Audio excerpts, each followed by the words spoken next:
So good day, everyone. I am Ivy Jane Pantonial, and I am going to discuss the problem employees, rule breakers, and marginal employees. The remaining topic will be discussed by my or group mates.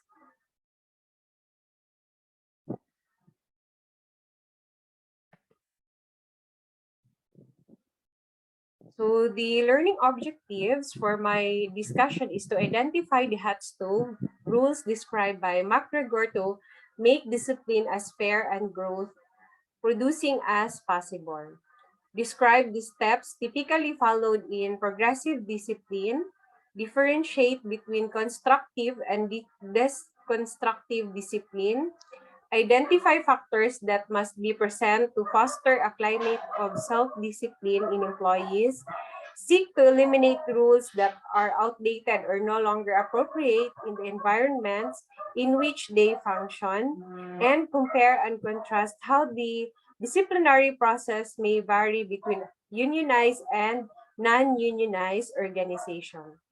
So employees' perceptions vary as to what they owe to the organization and what they owe to themselves. At times, organizational and individual needs, wants, and responsibilities are conflict. The coordination and cooperation needed to meet organizational goals require leader managers to control individual subordinates, urges that are counterproductive to these goals. So managers met organizational goals by enforcing established rules, policies, and procedures. Procedures. Leaders do this by creating a supportive and motivating climate and by coaching. So if the employees fail, however, because they are unwilling to follow rules or establish policies and procedure, or they are unable to perform their duties adequately despite assistance and encouragement, so the manager has an obligation to take disciplinary action. So not disciplining an employee, di ba, who should be disciplined, jeopardize an organization's moral. So regardless of what the cause, however, supervisors should promptly address inappropriate conduct and poor work performance. So the delay only exacerbates such situations. So the disenchantment of a single employee can spread, affecting otherwise satisfied and highly valued employees. So when someone is not performing well, everyone knows it. And when management refuses to act, employees may perceive that their leaders lack the resolve necessary to make the organization successful. So this chapter focuses on discipline, coaching, and referral as tools in promoting subordinates' growth and meeting organizational goals. The normal progression of steps taken in disciplinary action and strategies for administering discipline fairly and effectively is delineated. So formal and informal grievances are discussed in this chapter. So leadership roles and management functions in dealing with problem employees. So as a leader or a manager, they will recognize and reinforces the intrinsic self-worth of each employee and the role of successful work performance in maintaining a positive image. So they encourages employees to be self-disciplined in conforming to established rules and regulations. So as a leader or a manager, you should be the one to first follow the established rules and regulation in your company or in your area, and understands group norms and is able to work within those norms to mold group behavior. And as a manager or a leader, you should assist employees to identify with organizational goals, thus increasing the likelihood that the standards of conduct deemed acceptable by the organization will be accepted by its employees. So, a manager or a leader is self-aware regarding the power and responsibility inherent in having formal authority to set rules and discipline employees. And they serves in the role of coach in performance, deficiency coaching, or problem-centered coaching. And they assures that the rights and the responsibilities of both the manager and the employee are considered in addressing work grievances. And they are self-aware regarding values, biases, and belief about psychological and chemical abuse. So that will be discussed in the next reporter about the psychological and chemical abuse, and uses active listening as a support tool in working with chemically and psychologically impaired subordinates, but recognizes own limitations in counseling and refers impaired employees to outside experts for appropriate counseling. So we also have outside sa ating companies or sa ating area, meron din tayong mga counseling or naga-coach kung hindi na kaya ng manager or ng leader. So they examines the work environment for stressors that contribute to substance abuse and eliminates those stressors whenever possible. So they keep patient safety first and foremost when considering how best to intervene with problem employees. So we should also really have in mind that we should keep patient safety first. And they recognizes that all employees have intrinsic worth and assist them in reaching their maximal potential. So the management's function is to discuss clearly all written rules and policies with subordinates, explain the rationale for the existence of the rules and policies, and encourages questions. So before the leaders or the managers implement that rule, so first they should discuss that policies with the employees, and they have also or encourage also the employees to ask question regarding on that new policies in your area or in your company. So they identifies clearly the performance expectations for all employees and confronts employees when those expectations are not met. So we should also consider, or before we judge the employees, so we will ask them first if kung ano yung mga problema nila, kung bakit hindi nila napa-follow yung mga rules and policies ng company.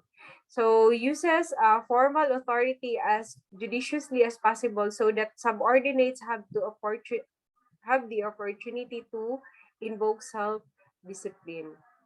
Uses formal authority to administer discipline using a progressive model when employees continue to fail to meet the expected standards of achievement. Investigates thoroughly the situation before employee discipline is administered, and consult with either a superior or the human resource department before dismissing an employee.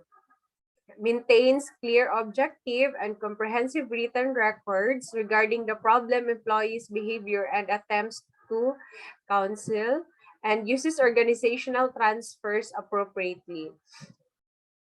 Seeks out and completes extensive education about psychological impairment and chemical abuse in the work settings.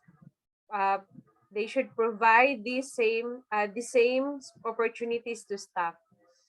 They act as a resource to chemically and psychologically impaired employees regarding professional services or agencies that provide counseling and support services. They collect and record adequate objective data when suspicious of employee chemical impairment, and they focuses employee confrontation on performance deficits and not on the cause of the underlying problem or addiction, and works with a rule breaker, psychologically or chemically impaired, or marginal employees to develop a remedial plan for action, and ensures that the employee understands the performance expectations of the organization and the consequences of not meeting these expectations. So all of these will be discussed as we go through in our discussion or in the slides. So, constructive versus destructive discipline. So, discipline involves in training or molding the mind of character to bring about behavior. So, scientific management theory viewed discipline as a necessary means for controlling an unmotivated and self-centered workforce. So, because of this traditional philosophy, managers primarily use threats and fear to control behavior. So this big state approach to management focus on eliminating all behaviors that could be considered to conflict with organizational goals. And this approach is called destructive because discipline is often arbitrarily administered and is unfair either in the application of rules or in the resulting punishment. So, discipline is often considered a form of punishment, but is not quite the same thing as punishment. So, although discipline can have negative consequences, it can be a powerful motivator for positive change because this has educational component as well as a corrective one. So punishment is an undesirable event that follows an acceptable behavior. And the constructive discipline uses discipline as a means of helping the employee grow, not a not as a punitive measures. So, punishment is a frequently inferred when defining discipline, but discipline can also be defined as a training, educating, or molding. So, all these approach may be succeed or on a short basis, but it is usually demotivating and reduces long-term productivity because people will achieve goals only up to the level that they believe in necessary to avoid punishment. So, self-discipline and group norms. Self-discipline is the ability to control one's feelings and overcome one's weaknesses. The ability to pursue that one thinks is right despite temptations to abandon it. So, when employees feel secure, validated, and affirmed in their essential worth, identity, and integrity, self-discipline is forthcoming. So ideally, all employees have adequate self-control and are self-directed in their pursuit of organizational goals. However, it is not always the case. Instead, group norms often influence individual behavior and make self-discipline difficult. So although this self-discipline is internalized, so as a leader also, you should play an active role in developing an environment that promotes self-discipline in employees. So it is possible only if the subordinates know the rules and accept them as valid. So self-discipline also requires an atmosphere of mutual trust. So as a manager, you must believe that employees are capable of actively seek self-discipline. So likewise, employees must respect their managers and perceive them as honest and trustworthy. So group norms are groups that establish standards of expected behavior that are enforced by social pressure. So the leader who understands group norms is able to work within those group norms to mold group behavior. So fair and effective rules. So MacGregor in 1967 developed four rules to make discipline as fair and growth producing as possible. So these rules are called hot stove rules because they can be applied to someone touching a hot stove. So first rule is all employees must have forewarned that if they touch the hot stove, or that means break a rule, they will be burned or punish or discipline. So the hot stove there is called the to break, or if you break a rule, so you will be burned. So that means you will be punished or undergo with the or discipline or in the disciplinary action. So they must know the rule beforehand and be aware of the punishment. So that's the hot stove rule of MacGregor in 1967. And the second one is, if the person touches the stove or if that person breaks the rule, there will be immediate consequences. So they will be getting burned. So that was all about that is all about the burned mean. And all discipline should be administered immediately after rules are broken. So if the person break the rule again or touches the stove again, although several reminders na po yung sinabi ng manager or ng leader, he or she will be again be burned. So again, meron na namang punishment or another disciplinary action ang yung person na nag-break ng rule or yung person na who touches the stove. Therefore, there is consistency each time the rule is broken. There are immediate and consistent consequences. So if any other person touches the stove, he or she also will get burned. So discipline must be impartial and everyone must be treated in the same manner when the rule is broken. So in short, as a manager or as a leader, kahit na friend mo pa yung or relative mo pa siguro yung person or employee na who touches the stove, so dapat you will be fair or you will be dapat yung rules or yung pagdidisiplina natin ng employee or ng under sa atin is dapat consistent tayo. So hindi natin titingnan kung friend ba natin yon or kakilala ba natin yon. So ito yung mga 4 elements na sabi ko. So ito yung 4 elements must be present to make discipline as fair and growth producing as possible. So ito na yung forewarning, immediate consequences, consistency, impartiality. So if our rule or regulation is worth having, it should be enforced. So when rule breaking is allowed to go unpunished, the other people tend to replicate the behavior of the rule breaker. So paulit-ulit na lang kung example, wala tayong punishment. So as an employee, so magdidepend tayo. So palagi na lang natin uulitin yung ating mga pagkakamali. So most rule breaking is not enforced using MacGregor's rules.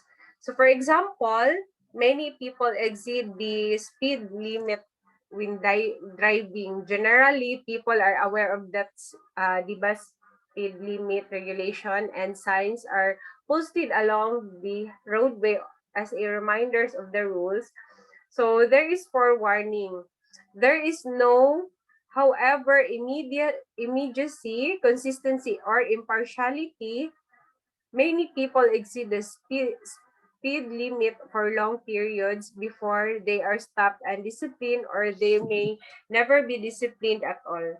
So likewise, a person may be stopped and disciplined one day and not the next, even though the same rule is broken. So finally, the punishment is inconsistent because some people are punished for their rule breaking but others are not. So even the penalty varies among people. So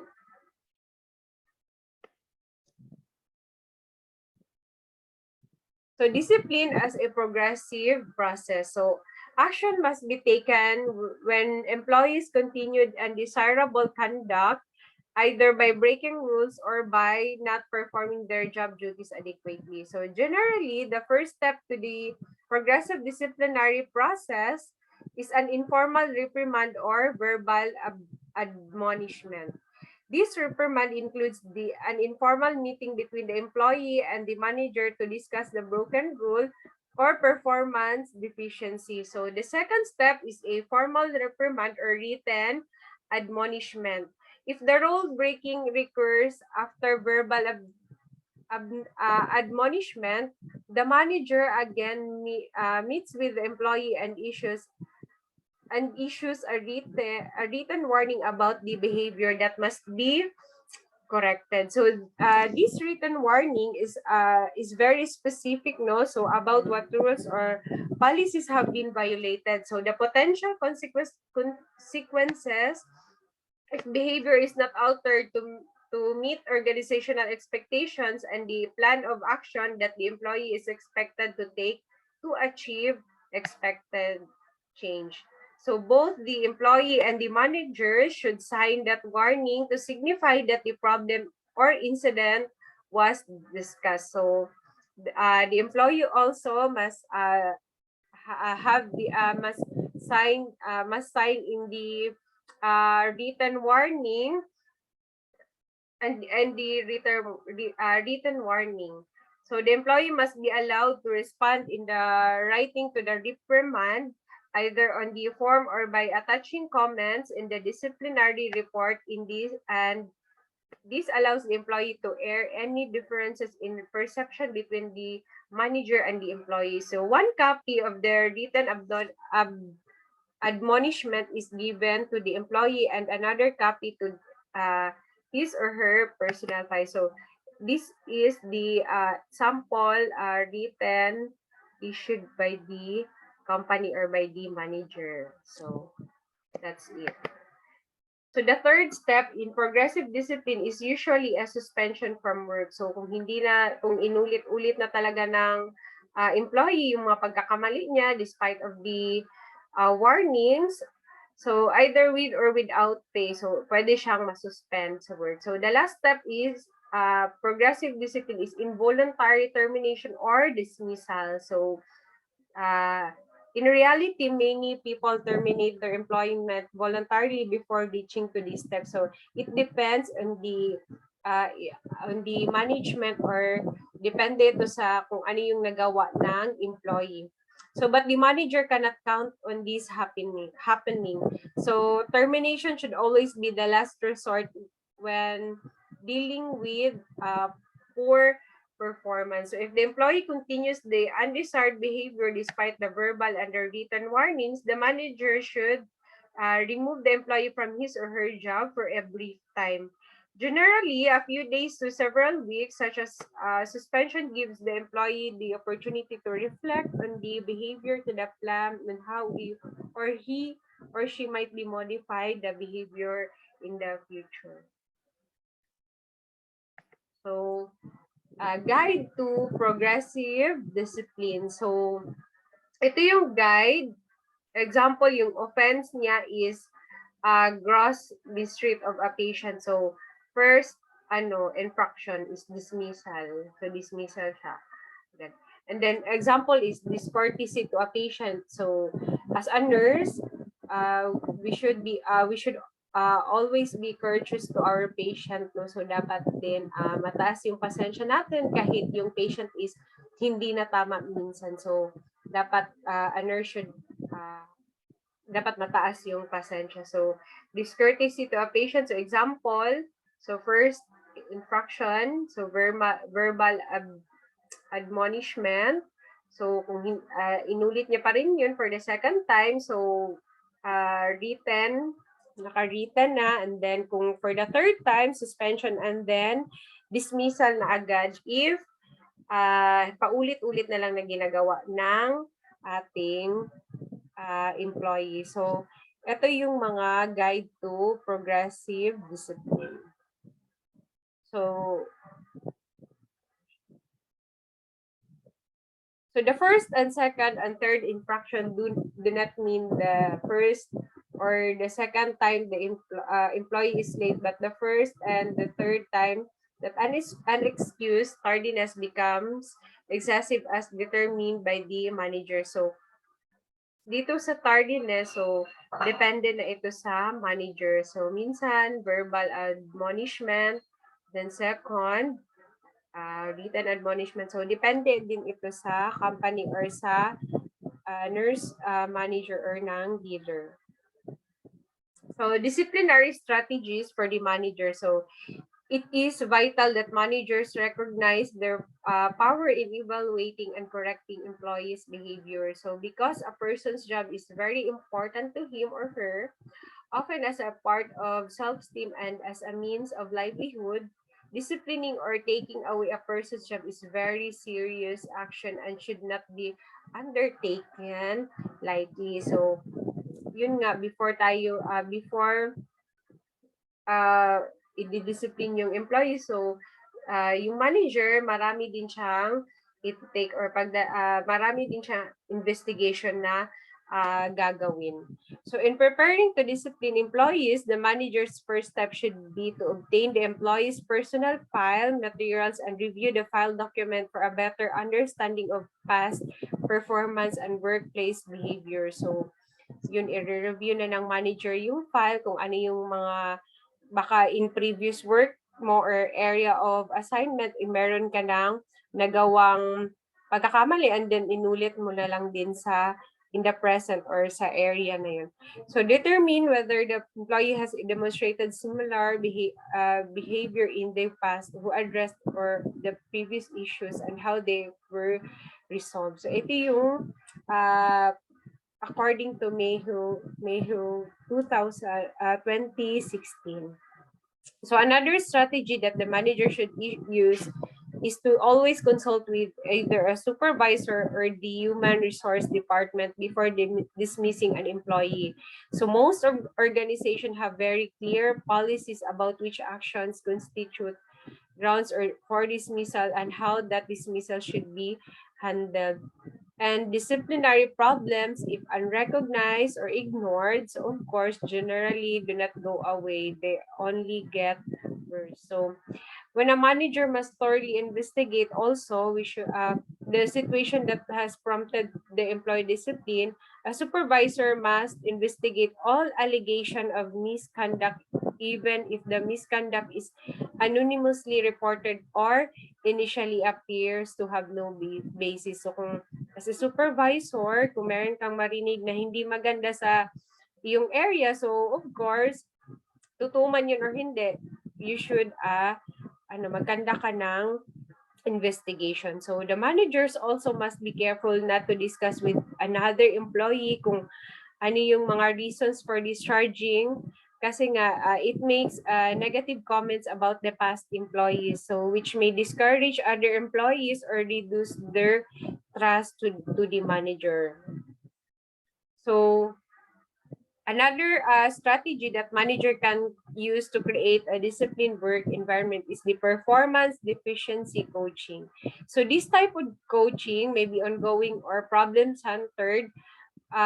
Coaching is less spontaneous and requires more managerial planning than ongoing coaching. So the manager actively brings areas of unacceptable behavior or performance to the attention of the employee and works with him or her to establish a plan to correct deficiency. So because the role of a coach is less threatening than that of an enforcer, the manager becomes a supporter and helper. So disciplining the ununionized employee. So it is essential that all managers be fair and consistent in disciplining employees regardless of whether a union is present. Usually the manager of non-unionized employees has greater latitude in selecting which disciplinary measure is appropriate for a specific infraction. So ununionized employees and generally must be disciplined according to specific pre-established steps and penalties within an established time frame. So due process means that management must provide union employees with a written statement outlining disciplinary charges, the resulting penalty, and the reasons for the penalty. Employees then have the right to defend themselves against such charges and settle any disagreement through formal grievance hearing. So difference between ununionized and non-unionized employee discipline lies in the burden of proof, which typically is the responsibility of the employee without union membership, but it is the responsibility of the manager of the employee who belongs to the union. So, in disciplinary situation with non-unionized employees, the burden of proof typically falls on the employee. So, with union employees, the burden of proof for their wrongdoing and need for subsequent discipline falls on management. So the presence of union does. So however, usually entail more procedural, legalistic safeguards in administering discipline and a well-defined grievance process for employees who believe that they have been disciplined unfairly. So for example, the union contract may be very clear that excessive unexcused absences from work must be disciplined first by a written reprimand, then a 3-day work suspension, and then termination. So this type of discipline structure is generally fairer to the employee but allows the manager less flexibility than in evaluating each case's extenuating circumstances. So another aspect of discipline that may differ between ununionized and non-unionized employees is following due process in disciplining union employees. So this means that the manager who discipline union employees must keep detailed records regarding misconduct and counseling attempts. So another common difference between ununionized and non-unionized employees is that most non-union employees are classified as it will, meaning that they are subject to dismissal at the will of the employer. So the at-will doctrine, which is applicable to many states, permits an employer to terminate employment for any or no reasons that the discretion of the supervisor. So the disciplinary conference, when coaching is unsuccessful in modifying problem behavior, the manager must take more aggressive steps and use more formal measures such as a disciplinary conference. In this disciplinary conference, manager must assume the authority given to them by their role. So the following steps are generally part of the disciplinary conference. So the first one is reason for disciplinary action. So this begin by clearly specifying why the employee is being disciplined. So this focus on the measurable behavior and keep your concerns free from non-work related matters. So this is according to Rutgers University Human Resources. Second is the employee's response to disciplinary action. So this give the employee the opportunity to explain why the rule was not followed. Allowed employees feedback in the disciplinary process ensures them recognition as human beings. So the third is rationale for disciplinary action. So it should be explained the disciplinary action that you are going to take and why you are going to take it. So although the managers must keep an open mind to new information that may be gathered in the second step, preliminary assessments regarding the appropriate disciplinary action should be uh, already have been made. So after thoroughly investigating an employee's offenses, managers must confront the employee with their findings, and these occur in the form of a disciplinary conference. So the manager here must not be hesitant or apologetic about the need for discipline because the role of the manager includes authority.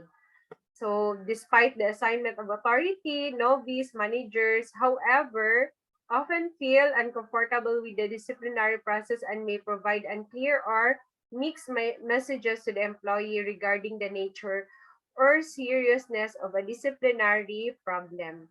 So a major responsibility in this role is evaluating employee performance and suggesting appropriate action for improved or acceptable performance. So it also reassures them that your ultimate goal is to be fair and promote their growth. So that's the reason why we have this disciplinary conference. Another is the clarification of expectations for change. So present a performance improvement plan or the what so-called PIP to be sure employee expectations for remediation are clear. This plan should include the expected behavioral change as well as the steps needed to achieve this change. And this will include the times, amounts, and numbers are needed so that the expectations are specific. So this uh, this is according to Monet in 2016. Another is agreement and acceptance of action plan. So a manager should get an agreement and acceptance of the plan, give support, and let the employee know that you are interested in him or her as a person. And remember too that the leader manager administers discipline to promote employee growth rather than to impose punishment. So another is the environment for discipline.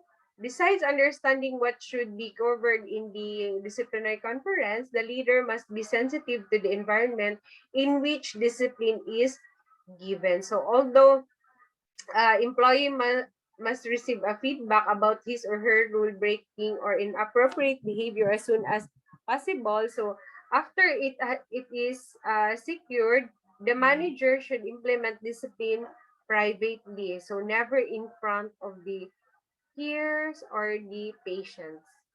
So uh, timing So, timing and conference length. All formal disciplinary conferences should be scheduled in advance at a time of agreeable to both the employee and the manager. So, both will want time to reflect on the situation and has occurred. So, bigyan din natin ng time yung client or yung employee um, na mag-reflect sa nagawa niya. And closure on ending the disciplinary conference, provide the employee with a copy of the disciplinary action and place a copy of documentation in the file. So we should also keep one copy na ilalagay natin sa file ng ating employee. So this is according to Mayhew 2016. So all discipline, even informal admonishment, should be conducted in private. So, allowing also time and reflection for the employee and the manager should reduce the situation's emotionalism and promote employee self-discipline because employees often identify their own plan for keeping the behavior from reoccurring. So the termination conference. So in the ending of the disciplinary conference, we should provide a copy to the employee's file. So the following steps should be followed in the termination conference. So calmly state the reasons for dismissal. So this is very important. So dapat ay, as a manager, you will calmly state the reasons for dismissal. So the manager must not appear angry or defensive. So although managers may express regret that the outcome is termination of employment, they must not dwell on this or give the employee reasons to think that the decision is not final. So as a manager, you should be calm, hindi ka dapat magalit or yung para hindi naman maging hesitant yung employee and hindi mo ipapakita sa employee na you are regretting it. So the manager should be prepared to give examples of the behavior in questions. So explain the employment termination process, state the date of on which employment is terminated as well as the employees and organization's role in the process. ask employee for input. Then termination conferences are always tense. Raw, spontaneous, emotional reactions are common. So we should also listen to employee, but do not allow yourself to be drawn emotionally into his or her anger or sorrow. So we should always stay focused on the facts of the case and attempt to respond without reacting. So in the end, the meeting on a positive and the meeting on a positive notes if possible. So the manager should also inform the employee what if any references will be supplied to prospective employers. So finally, it is usually best to allow the employee who has been dismissed to leave the organization immediately. If the employee continues to work on the unit after dismissal has been discussed, it can be demoralizing for all the employees who work on that unit. So that's all. Thank you for listening.